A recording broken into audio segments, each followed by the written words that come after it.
27^2x+4 সমান 81^x+5 হলে x এর মান নির্ণয় করো।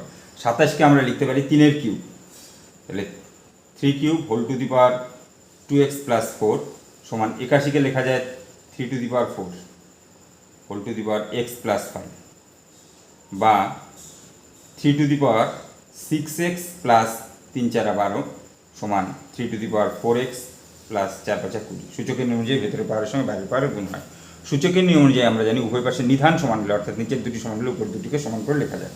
অতএব 6x প্লাস 12 সমান 4x প্লাস 20 বা 6x মাইনাস 4x সমান 20 মাইনাস 12 বা 2x সমান 8 বা x সমান 8/2, 8কে 2 দিয়ে ভাগ করলে 4 বা x সমান 4। তাহলে এক্ষেত্রে x এর মান পাওয়া গেল 4। এরকম আরও অঙ্ক পাওয়ার জন্য চ্যানেলটি সাবস্ক্রাইব করুন।